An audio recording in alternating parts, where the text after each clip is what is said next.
L'espace des inventions a rencontré Stéphanie Clark au CHUV pour en apprendre plus sur le cerveau. C'est quoi un cerveau?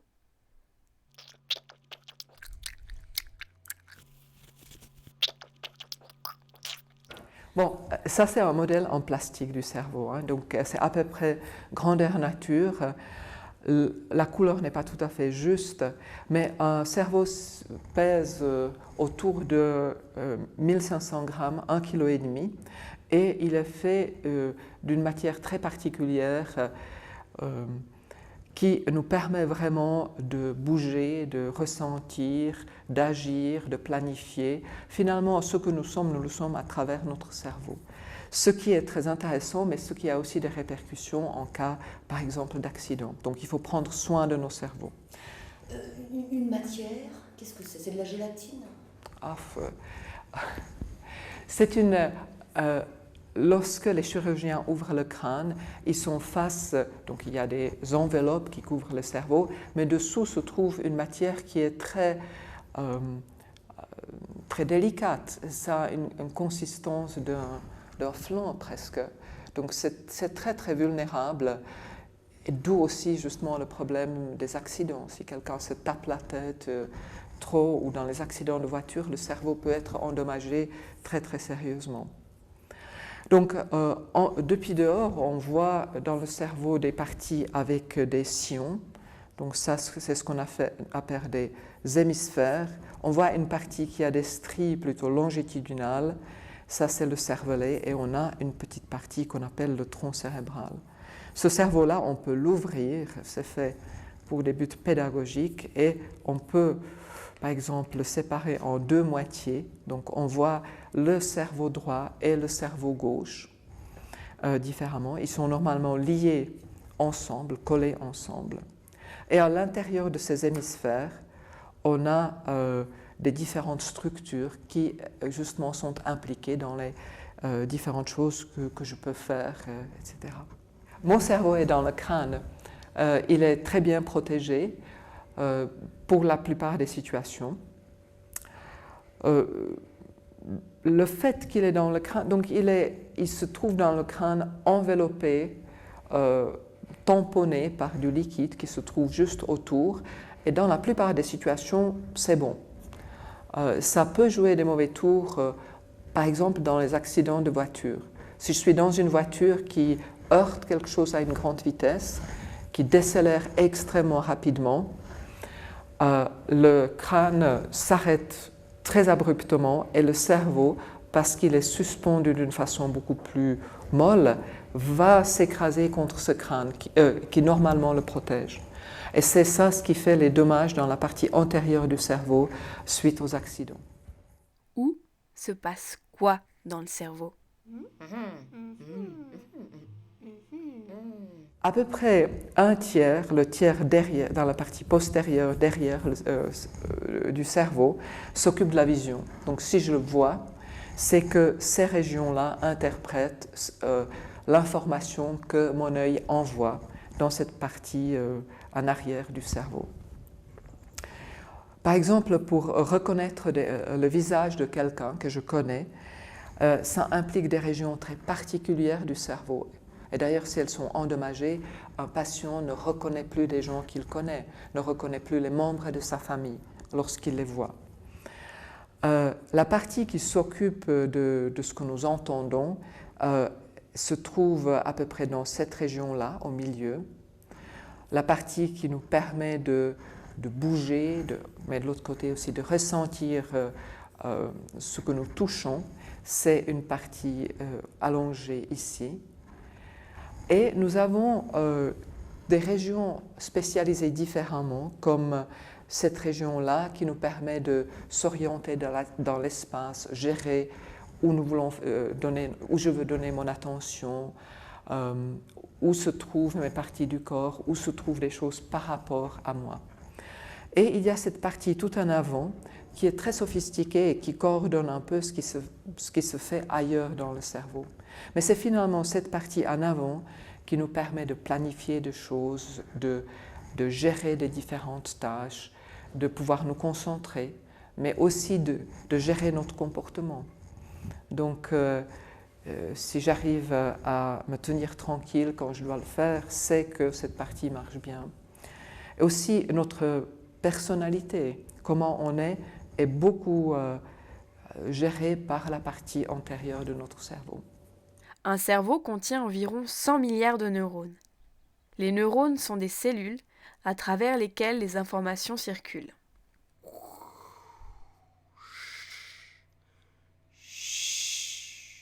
Mais au fond, qu'est-ce qu'un neurone ? Un neurone est une cellule, donc une entité qui a une partie qu'on appelle le corps, où il y a le noyau qui contient l'information génétique et d'où partent plusieurs types de prolongements. Un de ces prolongements s'appelle l'axone et c'est le lien, le fil vers d'autres neurones. Et souvent on distingue, on parle du corps cellulaire et de son axone. Parce que le corps cellulaire peut être à un endroit et l'axone peut aller jusqu'à presque 50 cm plus loin.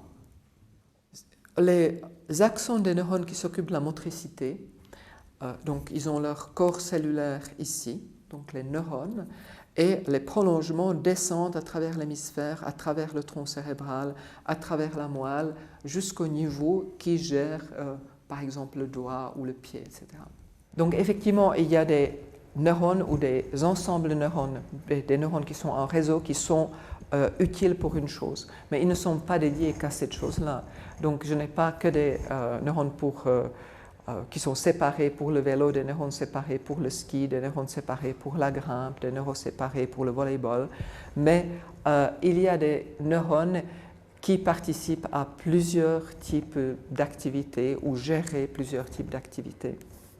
Alors les connexions entre les neurones s'appellent des synapses, ça vient du grec, ça veut dire justement quelque chose qui permet la communication et c'est des endroits clés dans notre cerveau. C'est là où un neurone peut parler aux autres et finalement ça assure la communication dans un réseau de neurones qui est important. À quelle vitesse circulent les informations ? L'information circule extrêmement rapidement. Par exemple, du pied jusqu'au cerveau, c'est moins de 100 millisecondes, donc moins qu'un dixième d'une seconde. Aussi la même chose pour voir. Si je vois quelque chose, c'est déjà 20 à 40 millisecondes plus tard que ça aboutit dans les parties du cerveau qui s'en occupent. La même chose pour ce que j'entends. C'est extrêmement rapide. La mémoire, c'est dans le cerveau. Mais comment ça se passe ? Nous avons différents systèmes de mémoire dans le cerveau. Il y a une partie de mon cerveau qui s'occupe des habiletés. Faire du vélo, faire du ski, pouvoir lire en miroir, etc. Et ceci quand c'est acquis, c'est souvent acquis pour très longtemps, sauf s'il y a un problème cérébral. Une autre mémoire nous permet d'emmagasiner des connaissances. Donc un vocabulaire d'une langue, de savoir les capitales des différents pays, de pouvoir faire les calculs ou des tables de multiplication, etc. Cette mémoire-là est stockée dans d'autres parties des cerveaux, des réseaux qui la soutiennent sont ailleurs dans mon cerveau que celles pour les habiletés. Et en plus, on a encore d'autres types de mémoire qui me permet de me souvenir des événements particuliers. Donc, qu'est-ce que j'ai fait hier, qu'est-ce que j'ai fait Noël passé,